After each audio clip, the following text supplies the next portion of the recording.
Habakkuk 1. The prophecy that Habakkuk the prophet received.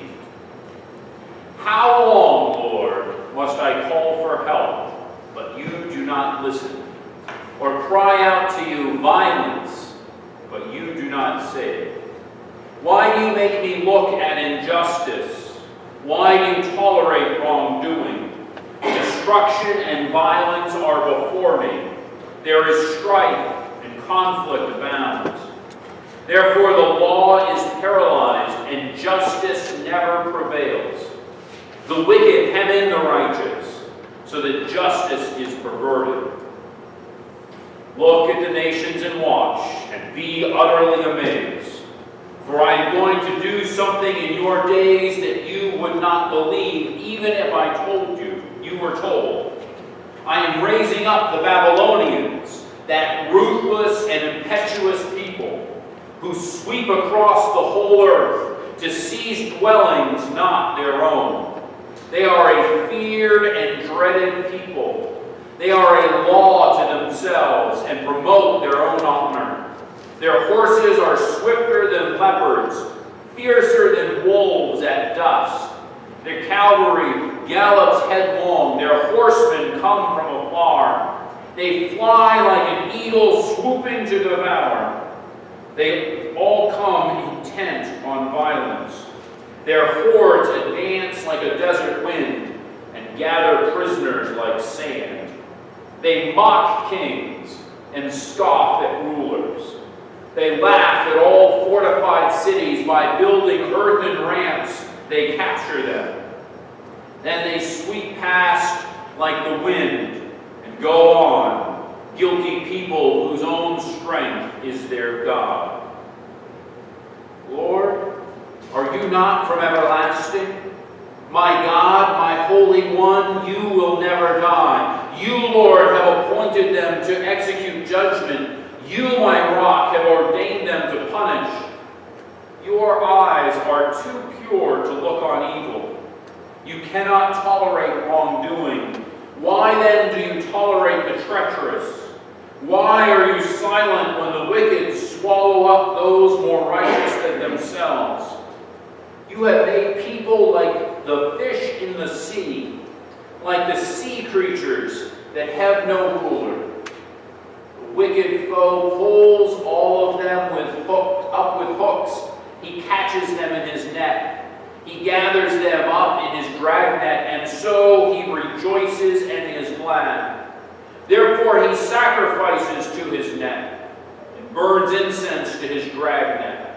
For by his net he lives in luxury and enjoys the choicest food.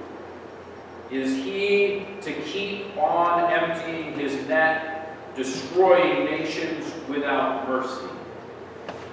And may the Lord bless the reading of his word and guide my mouth that I speak the message that I prepared, that it might be his message, not my message. That his will might be done, not mine. That he might receive glory and honor, not I. And all those with ears might hear the words of the Lord. Amen. Amen. My sermon this morning is entitled An Ongoing Conversation. The prophet Habakkuk is a conversation that we see between this prophet, and all we know about him is his name. We don't know where he is. We have a sense as to when he is. Clearly, he's before the Babylonians, but after the Israelites have been experiencing some problem. Probably it's the Assyrians. So it's before the fall of Nineveh and such. So the northern kingdom has fallen. The Assyrians are oppressing the northern kingdom, and Habakkuk is complaining to God about the problems that he sees. And his complaints sound very familiar. I mean, they could be on anybody's news channel at night, or anybody's Facebook feed. How can these things keep happening? There is violence all over the place. There's wickedness. How can God just sit back and watch these atrocities happen? This is one of the reasons I think it is important for us to read the Hebrew Bible, and many times when we do, people will say, well, I don't like the Old Testament. I don't like the Hebrew Bible. It's filled with all this, killing and destruction, and it's not a nice picture. I like the sort of the parables of Jesus, the stories of Jesus. They're filled with nice cuddly sheep and the good shepherd, and it's a much prettier picture of life. And then we get shocked and surprised when we realize that we don't live in sort of a fanciful land of peace and tranquility, but that there are still problems like Habakkuk sees around us, and there are these things we go, oh my goodness, how can this happen? And so it's important for us to read this, and it's important to see this, and when we read this, we see something. The first thing that we see is that feeling like Habakkuk is not a new phenomenon. We ask these questions today, and they've been asked for centuries, millennia. Time and time again. And so one of the things it does is it validates the feeling, the emotion. It gives us a place to go, okay, this is me. This is how I feel. This is exactly what I describe. I look around and I see this violence, I see this wrongdoing, I cry out to God.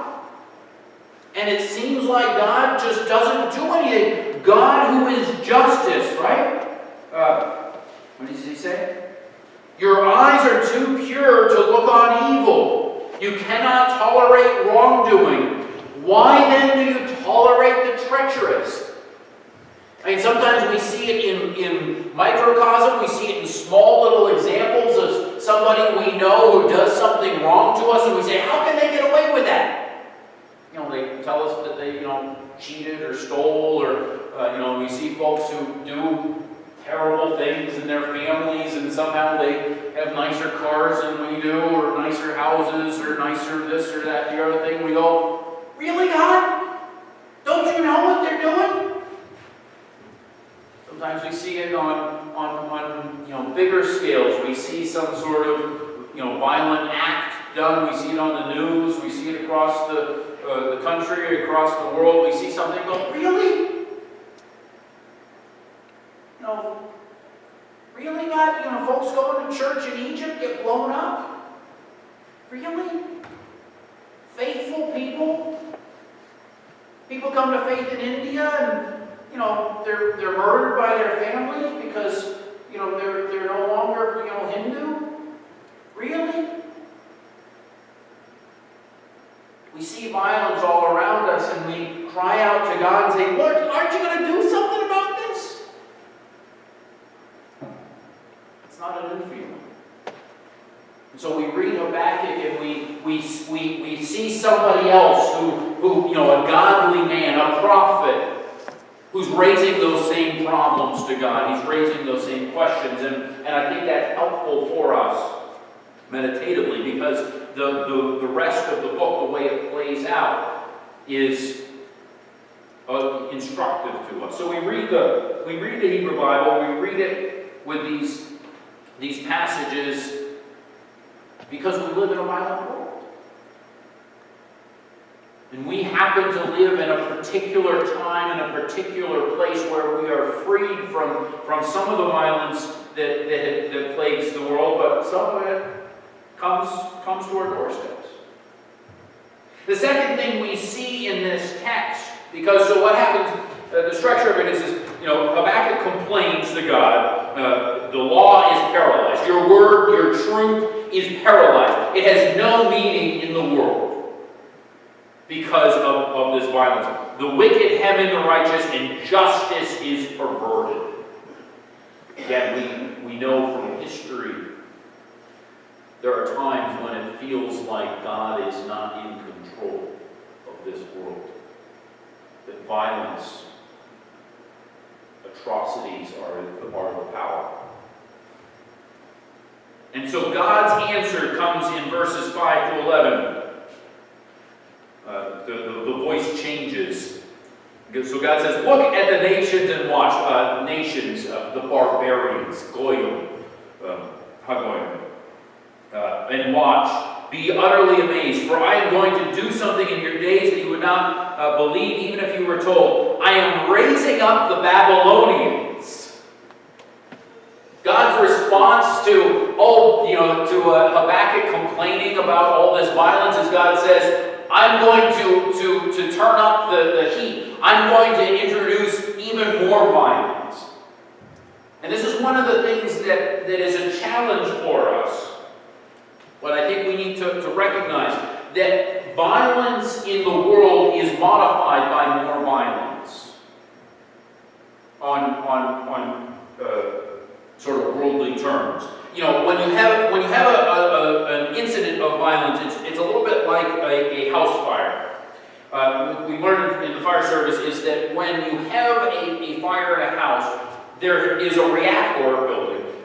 There's a reaction that's gone on. There's been a release of energy, whether it's the pot holder falling on the stove and then catching on fire, and then catching the cabinets up above it on fire. There's been this chain reaction of energy release.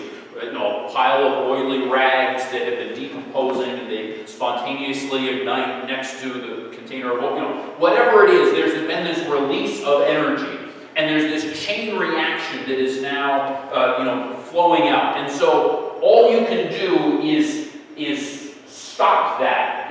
You can't remove it. It sort of has to play itself out. And so what firefighters do is they add in water, usually. They add water to absorb that energy. It turns it to steam, which is less destructive than that energy burning, the timbers of the house and things. And it plays itself out.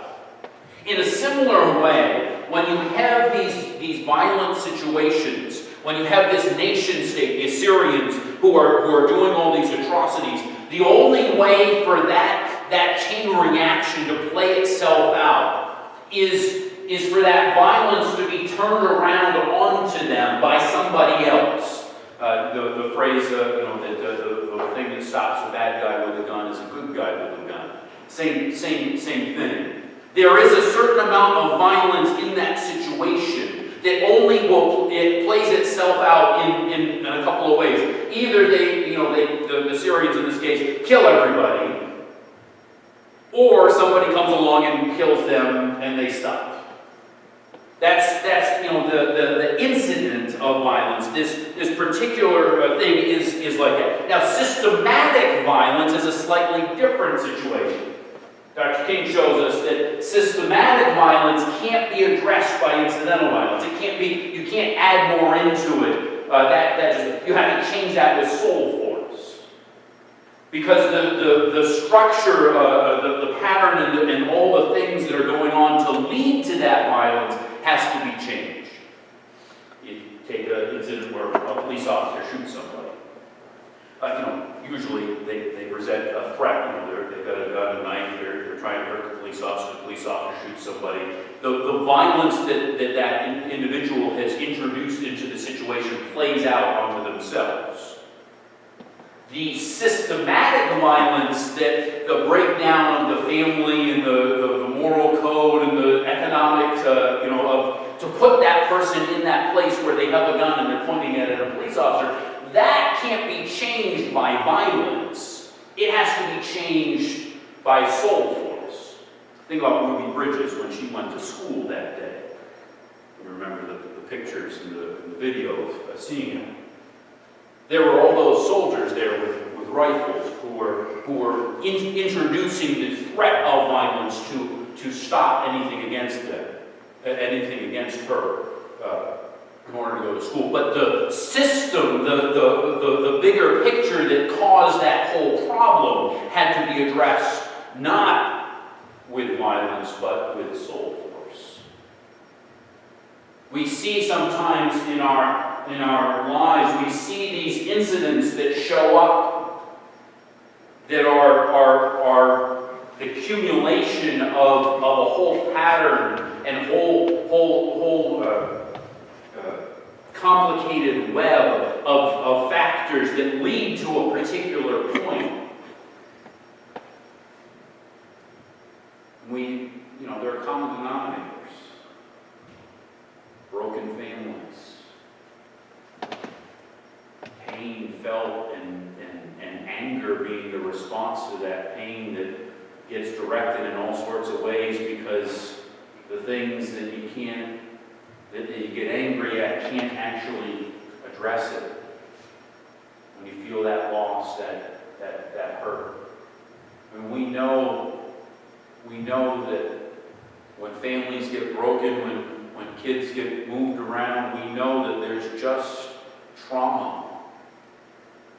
And that the kiddos bear that trauma for their entire lives. You can help heal it, you can help make it better, but it's always there. And if it doesn't get addressed, for whatever reason, it will play itself out. But we see here this pattern that the way that it gets addressed is God says, I'm going to send the Babylonians. And these Babylonians, they're powerful, they're terrible, I love this phrase, they gather prisoners like the sand. I always appreciated when Bernie Sanders would point out that the United States has such a huge prison population. Because that's a problem. That's a societal problem. It's a symptom and it's a cause of things. They mock at kings, scoff at rulers. They laugh at fortified cities, building earthen ramps. You can go to Israel today. The Masada, this big pillar of stone that Herod and then other folks had this fortress on top of, because it was impenetrable, because it was this big, I forget, 200 feet tall pillar of stone with this fortress on top. The Romans just built dirt ramps, or a giant dirt ramp that you can still go today to get up to it. You look at it and you go, boy, that would take somebody 6 months to move bucketfuls of dirt. Yup, they just did it. You can find all sorts of shoes and stuff stuck in the earthen ramp, sort of like the keys you lost in the culvert. Stuff. There's an earthen ramp that goes up to the side. You can walk up it. They scoff at what other people have done. They just capture. They sweep on past like the wind. Their strength is their God. God's first response is, yup, it's a violent world and it's going to get more violent. And I will punish them by other people who are violent. And we see this. The Babylonians are punishing the Assyrians. Then God raises up the Persians who punish the Babylonians. Eventually God will raise up so then he'll raise up the Greeks who will punish the Persians. Then he'll raise up the Maccabees, the Hasmoneans, who will introduce more violence. They're better warriors than the Seleucids, who were Greeks. Anyway, and then eventually the Romans will come along, and then eventually, it just keeps coming. That's the pattern of this world.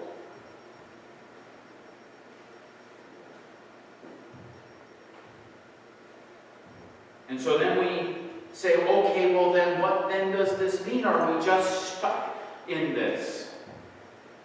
Because that's not a good enough answer for Habakkuk. So he then starts to complain, Lord, are you not from everlasting? Are you not all powerful? Are you not in charge of everything?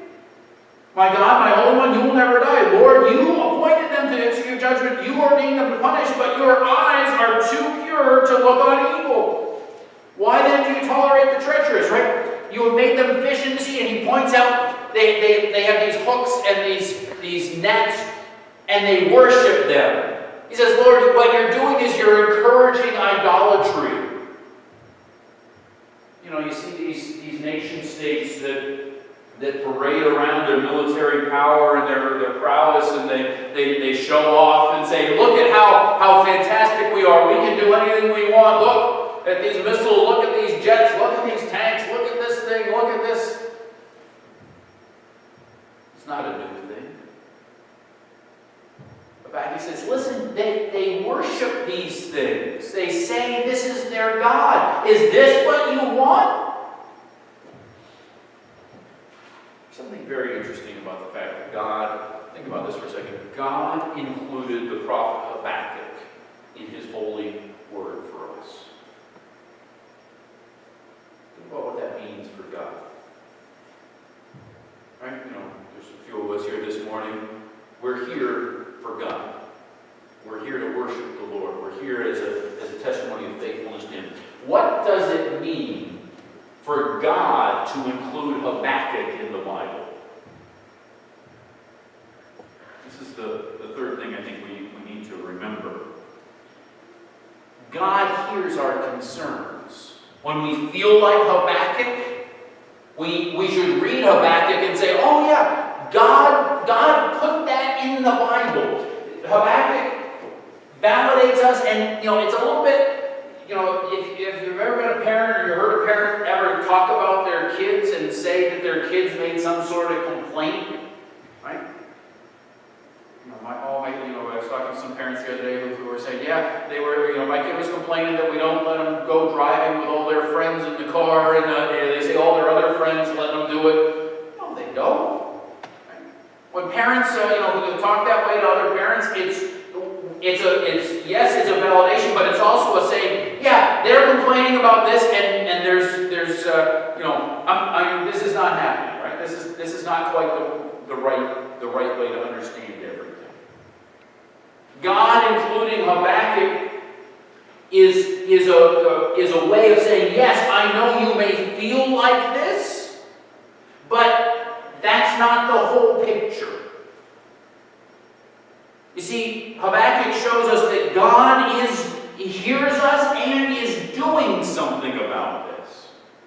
See, the rest of Habakkuk, so the next chapter is still a little bit more complaint, although you do get this lovely phrase about the righteous person will live by faith. It gets picked up by the New Testament. And then, in between chapter 2 and chapter 3, Habakkuk has a vision.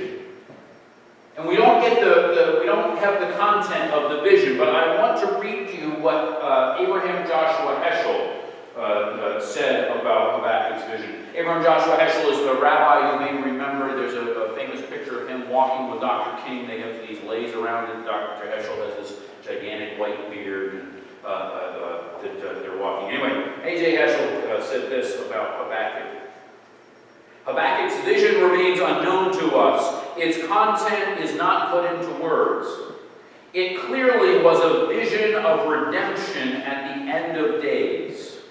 There is an answer to Habakkuk's question. It is an answer not in terms of thought, but in terms of events. God's answer will happen, but it cannot be spelled out in words. The answer will surely come. If it seems slow, wait for it. True, the interim is hard to bear. The righteous one is horrified by what he sees. To this the great answer is given. The righteous shall live by his faith. It is an answer, again, not in terms of thought, but in terms of existence. Prophetic faith is trust in Him, in whose presence stillness is a form of understanding. See, Habakkuk reminds us that when we feel like God is not listening, He is. When we feel like God is not acting, He is. And what we have to do is put our faith in Him and trust Him to take care of it. And of course, we on this side of the incarnation get a glimpse as to how God is going to do that. We have the blessing of Jesus, the life and the teachings, the death and resurrection. We have, by faith, we have an understanding of what God is doing. We can see that the violence that the Romans so greatly personify in putting Jesus to death, the violence that they continued after them and continues to this day, the violence that Habakkuk saw and complained to God, the violence that we feel like swallows us up, covers us like a net. we see that that violence, even if it leads to death, is not final. Because we see the resurrection power of Jesus Christ. And we get a taste of it in this life, and we see how God will play that out in the life to come. We see that there will come a point, there will come a time when all of the violence, all of the problems, all of the challenges that we complain to God about, all of them will be swallowed up by victory of resurrection power. That's the gospel message. That all the ups and downs of the geopolitical forces that have been playing out, all the this nation over that nation over this people's, and all of those things will be swallowed up. Because we will all be God's people through faith. We will all be children of Abraham by faith in Christ Jesus, as Paul says. All of those challenges, all of those hurts, all of that violence will come to an end. And we see how. But in the meantime, we live and we see it all around us still. We pray to God like Habakkuk. We say, Lord, how can this be? And then by faith, we see what Habakkuk saw. We get a glimmer of understanding and a way to proceed in this life.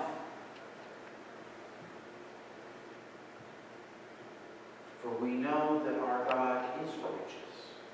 We know that He does not tolerate injustice. We know that He is sovereign